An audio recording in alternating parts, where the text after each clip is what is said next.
नमस्कार दोस्तों, मैं राजेश सरल आपके अपने YouTube चैनल पर बहुत बहुत स्वागत करता हूं। तो आ जाइए दोस्तों, जिसका आपको बहुत दिनों से इंतज़ार होगा, तो आज शुरू होने जा रही है आपके अपने YouTube चैनल पर MP बोर्ड गणित कक्षा 10 की यूनिट फर्स्ट।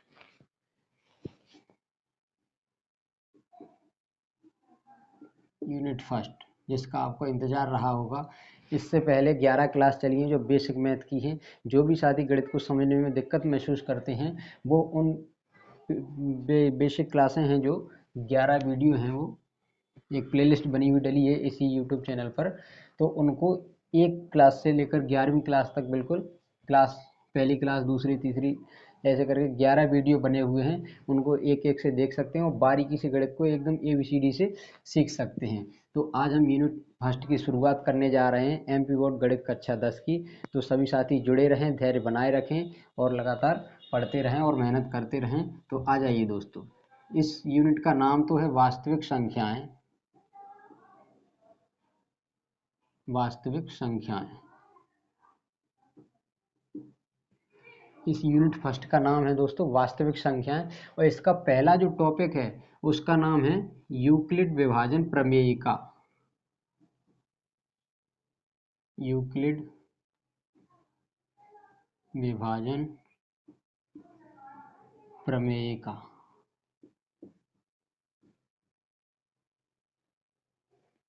ये दोस्तों इस यूनिट का पहला टॉपिक है, यूक्लिड विभाजन प्रमेयिका। ये प्रमेयिका क्या होती है दोस्तों? इसके लिए अपन गणित में जो 4 बेसिक क्रिया करते हैं, जोड़, घटाना, गुणा और भाग। तो भाग एक क्रिया जो है, भाग क्रिया जो है, मान लीजिए कहीं लिखा हुआ है 7056 में 14, या कुछ और ले लीजिए जिसमें तो शेष 8 का भाग दीजिए। दोस्तों एकदम बिल्कुल बेसिक से बता रहा हूँ कि ये यूक्लिड विभाजन प्रमेय का क्या है, आपको बिल्कुल समझ में आ जाएगी। अभी लग रहा होगा ये कुछ और लिखा है, ये कुछ और लिखा है, ये कुछ और लिखा है। ये चीज़ें एक दूसरे से रिलेट करती हैं, एक दूसरे से संबंध रखती हैं, इसलिए उसकी जड़ तक जाकर मैं आपको समझा रहा हूँ कि यूक्लिड विभाजन प्रमेय का कहाँ से काम करती है। इसका बेसिक एकदम क्या है वो मैं बताने जा रहा हूँ आपको। तो थोड़ा सा धैर्य बनाए रखें और आप इस क्लास को पूरा देखें। तो 7056 में 8 का भाग दीजिए दोस्तों, ऐसा कोई सवाल दिया हुआ है भाग का। तो लिखते कैसे हैं इसको? भाग देने की प्रक्रिया क्या होती है? 70 यहाँ लिखा, 7056 और 8 का ये भाग दिया। इस 8 का भाग देंगे इसमें, तो कितनी बार पढ़ेंगे? 70 के लिए 8 का पाड़ा पढ़ना पड़ेगा। 8 8 64, 8 बार पढ़ा जाएगा। इसको घटाएंगे तो ये कहाँ से ले लेंगे? 10 में से 4 गया, 6 बचेगा। अब अंक उतारेंगे 5 का, 65 हो गया। फिर इसे 8 बार जाएगा, 8 8 64। अब घटाया दोस्तों तो 5 में से 4 गया 1। अब ये 16, ये 16। यहाँ दोस्तों हासिल 0 बचे, एक बार में समझाने में, इसलिए यहाँ कोई और संख्या ले लीजिए थोड़ा।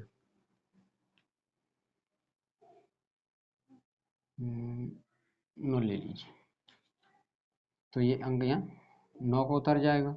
संख्या मैंने बदल दी क्योंकि शेषफल 0 बच रहा था और मुझे एक शेषफल की यहाँ जरूरत थी, इसलिए ये संख्या बदल दी मैंने।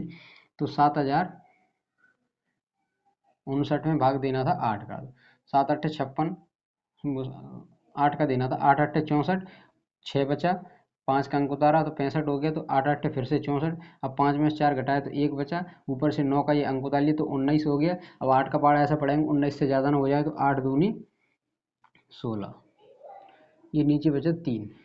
तो ये दोस्तों ये 3, इसको शेषफल या फिर केवल शेष भी बोलते होंगे आप, शुरू से अभी तक करते आ रहे होंगे तो शेष बोल सकते हैं इसको, या शेषफल, पूरा नाम इसका शेषफल होता है। ये जो बचा शेषफल, देखो दोस्तों, अगर ये 8 से ज़्यादा बचता, 8 से ज़्यादा तो बच ही नहीं सकता, क्योंकि 8 से ज़्यादा अगर बचता तो 8 का भाग एक बार और यहीं पढ़ लेते, तो 8 का भाग चला जाता एक बार और।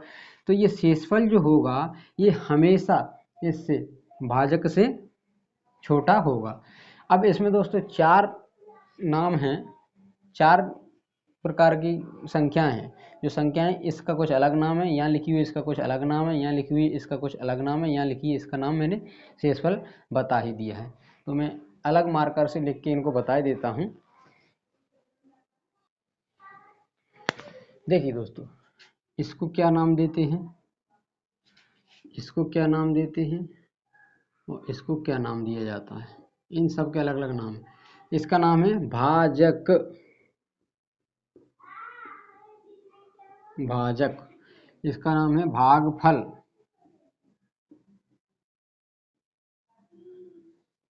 और ये है शेषफल, ये लिखा ही है शेषफल ये। तो ये क्या हो गया दोस्तों, भाज्य, ये हो गया भाज्य। तो भाज्य, भाजक, भागफल और शेषफल, यहाँ दोस्तों ये चार चीजें निकल के आई किसी भी भाग में। अब ये भाग तो कर दिया, भाग की जांच का एक सूत्र होता है, उस पर बेस्ड है यूक्लिड विभाजन प्रमेय का। भाग की जांच का जो सूत्र होता है वही है दोस्तों यूक्लिड विभाजन प्रमेय का। भाग की जांच का क्या सूत्र होता है दोस्तों, कि भाज्य बराबर, ये होता है भाज्य बराबर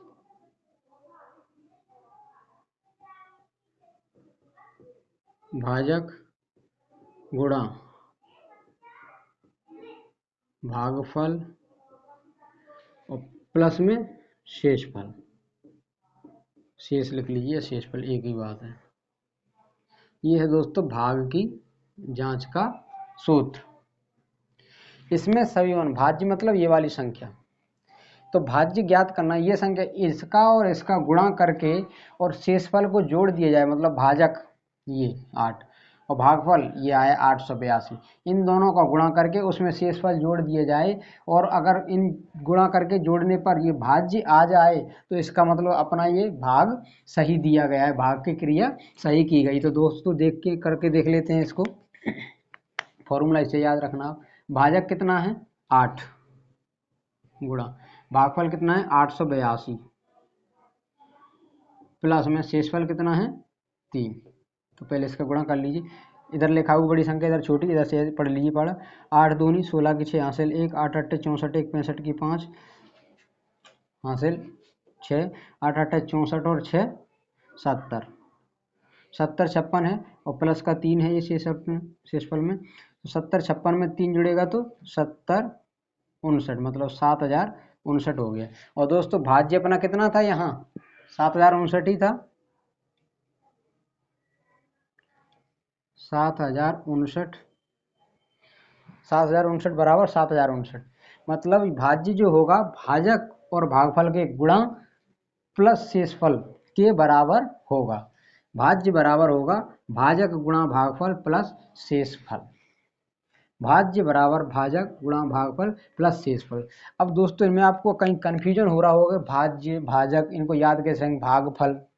तो देखो भाज्य जिसमें भाग जाए, जिसमें भाग जाए तो उसे भाज्य हो गया, जहाँ से भाज्य हो गया।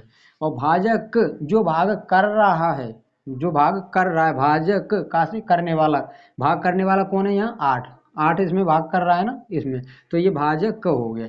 बचने वाला तो जो शेष बचता है आप इसको जानते ही, और जो परिणाम होता है उसको भागफल।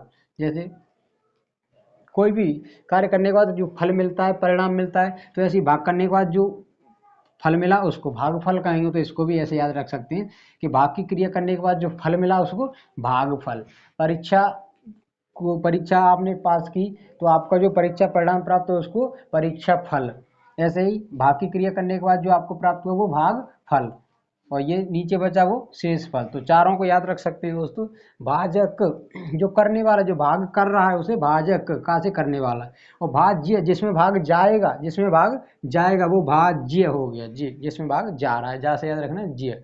और जो परिणाम प्राप्त हो रहा है उसको भाग फल, जो फल प्राप्त हो रहा है उसे भागफल, और जो सबसे लास्ट में बच रहा है वो शेष फल। तो इसको दोस्तों एक नाम दिया जाता है, सूत्र दिया जाता है, ए बराबर बी क्यू प्लस आर। ए बराबर, इनका अर्थ इनकी इंग्लिश वर्ड से नहीं है, ये तो बस ऐसा फॉर्मूला नाम दिया गया है। इसे बोलते हैं यहाँ भाज्य, ये है भागफल, ऊपर की, ये है भाजक और ये भागफल और ये है आपका शेषफल।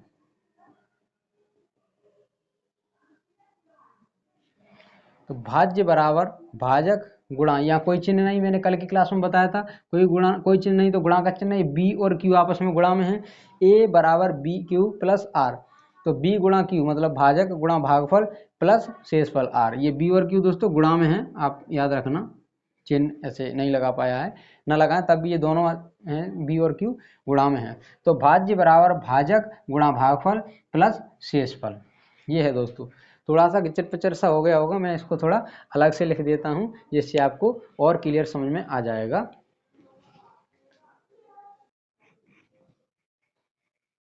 देखिए दोस्तों, अब मैंने क्लियर लिख दिया है। भाज्य बराबर होता है भाजक गुणा भागफल प्लस शेषफल। इंग्लिश में इसको कहेंगे dividend is equal to divisor into quotient plus remainder. Formula ये होता है ए बराबर बी क्यू प्लस आर। ये फॉर्मूला दोस्तों इन अक्षरों से नहीं बनाया गया है, इन अक्षरों से नहीं बनाया गया। ये तो जब भी गणित में ये फॉर्मूला दिया गया होगा तब इन्हीं संकेतों का उपयोग किया गया था, इन्हीं संकेतों का प्रयोग किया गया था। ए को भाजक भाज्य से दर्शाया जाता है, बी को भाजक से, क्यू को भागफल से और आर को शेषफल से। तो ए बराबर B Q plus R, B Q का गुणा किया जाता है प्लस उसमें आर शेषफल को जोड़ दिया जाता है। मतलब जो भाज्य जिस संख्या में भाग दिया जाता है वो भाग जाएगा जिसमें, वो भाज्य हो गया। और भाजक को जो भाग करेगा, भाग कौन करेगा, यहाँ पाँच पाँच इसमें भाग करेगा तो भाग भाजक हो गया। भागफल जो इस करने के बाद जो फल प्राप्त होगा वो भागफल हो गया, तो ये 16 भागफल है। और जो अंतिम में बचता है, कुछ में शेष बचेगा, कुछ में शेष नहीं बचेगा तो वहाँ जीरो शेष बचेगा। यहाँ दो बचा हुआ है तो दो लिख दिया, अगर जीरो शेष बचेगा तो उसको यहाँ जीरो लिखेंगे दोस्तों। ठीक है, तो उम्मीद है कि समझ में आया होगा। भाज्य बराबर भाजक गुणा भागफल प्लस शेषफल। फॉर्मूला ये ए बराबर बी इंटू क्यू प्लस में है आर, ये आपको याद रखना है। यही यूक्लिड विभाजन प्रमेय है दोस्तों, इसी फॉर्मूले पे बेस्ड होती है यूक्लिड विभाजन प्रमेय। इसी को आगे विस्तार से पढ़ते जाएंगे और आपको यूक्लिड विभाजन प्रमेय के हिसाब से सवाल कराए जाएंगे। तो अब इसमें एक और चीज़ की ज़रूरत पड़ती है, एक चिन्ह होता है, ये ऐसे छोटा है बराबर है, बड़ा है बराबर है, ये चिन्ह। तो इस फॉर्मूले को आपने पढ़ लिया, तो इसके बाद आज कुछ चिन्हों के बारे में चर्चा कर लेते हैं जो आपकी गणित कक्षा 10 और आगे की आपकी क्लासों में चिन्हों की जरूरत पड़ेगी। गणित में किन संकेतों का उपयोग किया जाता है उन सभी को आज चर्चा कर लेते हैं और आगे कल से आपकी क्लास के सवाल कराए जाएंगे। तो आ जाइए दोस्तों, तो आ जाइए दोस्तों, चिन्ह सबसे बेसिक से शुरुआत कर लेते हैं। ये जोड़ का चिन्ह है, आप सभी जानते होंगे। ये घटाना या घटाव का चिन्ह है, ये गुणा का चिन्ह है और ये भाग का चिन्ह है। सभी दोस्त साथी जानते हो, जो नहीं जानते हो वो भी बेसिक से सीख लेंगे। इसलिए दोस्तों मैं बिल्कुल बारीकी से सिखा रहा हूँ क्योंकि आज की इंट्रोडक्शन क्लास है, तो गणित में आज इंट्रोडक्शन चिन्हों के बारे में हो जाए। ये भाग का है दोस्तों, लेकिन ऐसा चिन्ह होता है, ये प्रतिशत का होता है, प्रतिशत। इसको एडिशन या ऐड बोल सकते हैं, इसको घटाव को सब्ट्रैक्शन बोल सकते हैं, गुणा को मल्टीप्लिकेशन बोल सकते हैं, भाग को डिवीजन बोल सकते हैं, प्रतिशत को परसेंटेज बोल सकते हैं, इंग्लिश में जो बोलते ही हैं बोल कह सकते हैं। ठीक, अब देखिए दोस्तों, ये होता है बराबर है, बराबर है। और ये बराबर का चिन्ह लगा के इसे काट दिया जाए तो इसको बोलते हैं बराबर नहीं है। कई बार कंडीशन ऐसी बनती है कि ऐसा दर्शाना होता है कि बराबर नहीं है, तो ये वाला चिन्ह का उपयोग किया जाए, बराबर नहीं। कहीं ऐसा लिखा हुआ दोस्तों दिखेगा आपको, ये लहराती हुई लाइन ऐसी होती है, ये लगभग बराबर होता है, लगभग बराबर। इसका प्रयोग दोस्तों कब किया जाता है, मान लीजिए आपका 4.9999 ऐसा कुछ आंसर आए तो इसको लगभग लगभग 5 लिख सकते हैं, लगभग 5 के बराबर है तो इसको लगभग 5 लिख सकते हैं। इसलिए इस चिन्ह का प्रयोग भी किया जाएगा कई बार। आगे और चिन्ह बताते हैं, जैसे ये बराबर का चिन्ह है, ये बराबर का चिन्ह है। मान लीजिए यहाँ कुछ लिखा हुआ है P और 5, तो ये दर्शा रहा है कि P का मान कितना है, 5 के बराबर है। P का मान कितना है, 5 है। अब मान लीजिए बराबर के चिन्ह को इधर से दबा दिया जाए, ये दो बराबर की लाइनें इधर से दबा दी जाए, ऐसे ऐसे ऐसे हो गया। तो ये बता रहा है P का मान जो है 5 से बड़ा है। ये लाइनों का मुंह जिस तरफ खुला होता है, यहाँ तो लाइनें बंद हो गई, यहाँ जिस तरफ मुंह खुला होता है, ये P को पहले पढ़ेंगे। P बड़ा है किससे, 5 से। P बड़ा है किससे, 5 से। तो ऐसा चिन्ह कहीं भी दिखे ऐसा वाला, तो ये बड़ा है का चिन्ह है, बड़ा है। ठीक दोस्तों, उदाहरण मैंने ऐसे दे दिया। अब ऐसा भी हो सकता है, ये चिन्ह हो सकता है, यहाँ कोई P लिखा है कुछ, तो ये बड़ा है या बराबर है, बड़ा और बड़ा या बराबर का चिन्ह आ गया जी। ये बड़ा का चिन्ह और ये बराबर का चिन्ह भी साथ में है, तो बड़ा है या बराबर है ये। अब मान लीजिए P लिखा हुआ है और ये बराबर का चिन्ह था, इसको इधर से दबा दिया, इन लाइनों को इधर से दबा दिया गया। तो इधर से दबा देंगे तो कैसा हो जाएगा दोस्तों, ऐसा हो जाएगा। तो ये अब P का मान लीजिए यहाँ 5 था, तो 5 से छोटा है, P का मान छोटा है। इधर दबी लाइन तो इधर का मान छोटा होगा, इधर लाइन खुली है, जिधर लाइन खुली है उधर मान बड़ा रहता है, इधर जहाँ दबी हुई है इधर छोटा। ऐसे इधर से देख रहे थे तो इधर खुली थी तो इधर का मान बड़ा था, इधर का छोटा था। तो अब यहाँ P या कोई और दूसरी संख्या ले लीजिए, X ले लीजिए, X का मान छोटा है किससे, 5 से। तो इसको ऐसे चिन्ह को क्या लिखेंगे, छोटा है, छोटा है। यहाँ कोई मान संख्या होगी एक्स वाई जेड कुछ भी, तो इसका मान इससे छोटा है। ठीक है जी, मान लीजिए एक्स से लिखा है, एक्स छोटा है किससे, यहाँ कोई संख्या लिखी हुई उससे। और छोटा है या बराबर है, ऐसा। ये बराबर का, छोटा के साथ में ये बराबर का चिन्ह भी आया तो छोटा है बराबर है लिखा जाएगा, छोटा है या बराबर है। ठीक है दोस्तों, उम्मीद है कि समझ में आया होगा आपको। और ये जो यूक्लिड विभाजन प्रमेय का है, इनमें यही छोटा है बड़ा है ये वाला, इन दोनों चिन्हों का ही प्रयोग होता हुआ दिखाई देगा। इसलिए मैंने आज ही इन चिन्हों को बता दिया, समझा दिया कि कैसे छोटा है देखेंगे, कैसे बड़ा है देखेंगे, कोई भी मान। तो ये चिन्ह हो गए कुछ कुछ और महत्वपूर्ण चिन्ह है दोस्तों, इनको आगे बता रहा हूँ मैं।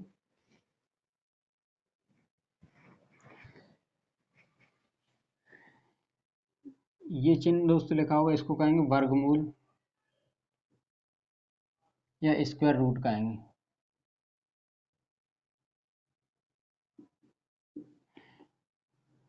जब यहाँ कुछ नहीं हो तो ये वर्गमूल होता है। यहाँ अगर 3 लिखा हुआ है तो ये हो गया दोस्तों घनमूल का चिन्ह, घनमूल। इसको इंग्लिश में कहते हैं क्यूब रूट, क्यूब रूट। ये टी बना हुआ है दोस्तों, टी।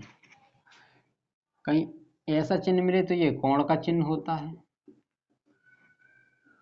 इसको दोस्तों थीटा बोलते हैं, इसको अल्फा बोलते हैं।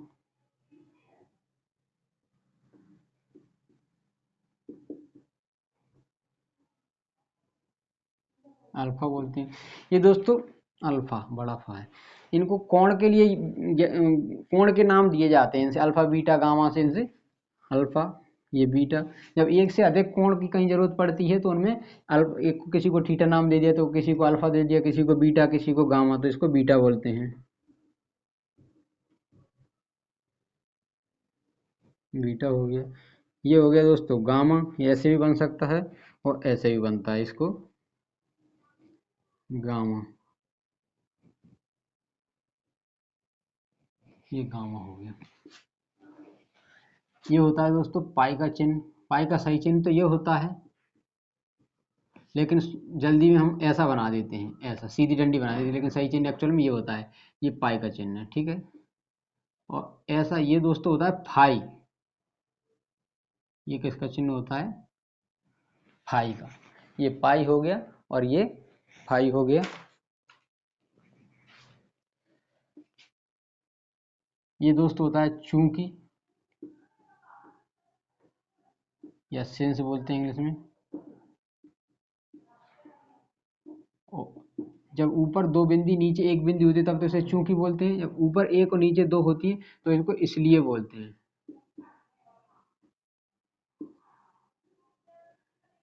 देयरफॉर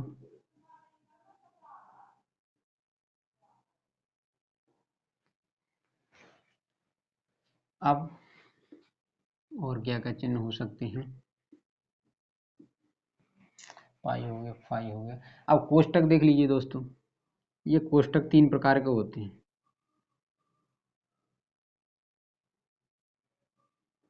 नाम आपने सुने होंगे, इसको छोटा कोष्टक, छोटा कोष्टक या स्मॉल ब्रैकेट,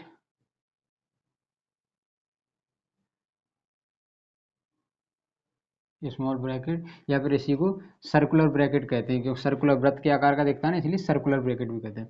इसको बोलते हैं दोस्तों, बोलते हैं मंझला कोष्टक,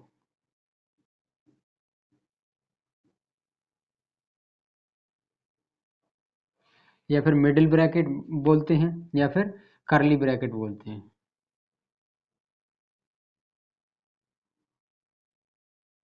करली ब्रैकेट इसको बोलते हैं दोस्तों बड़ा कोष्टक, या इसको स्क्वायर, ये स्क्वायर के आकार का, स्क्वायर ये होता है ना, इसको स्क्वायर के आकार का दिखता है, इसलिए इसको स्क्वायर ब्रैकेट भी बोलते हैं।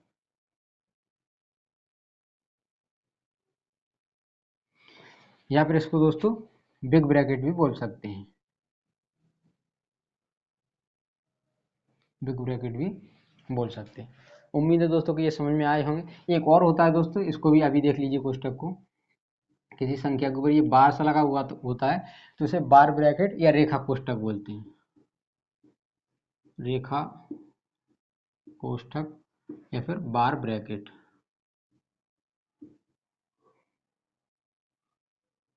बार ब्रैकेट। आज की क्लास दोस्तों यहीं तक रखते हैं। अब कभी बीच में कुछ चिन्हों की जरूरत पड़ेगी तो चिन्ह मैं बीच बीच में बताते जाया करूंगा, और आप जो भी चिन्ह बताएं इनको एक बार आप पढ़ लीजिए, आपने पहले भी पढ़े होंगे, देखे होंगे। अगर नहीं पढ़े हैं जिन भी साथियों ने, दोस्तों ने, तो आज पढ़ लें।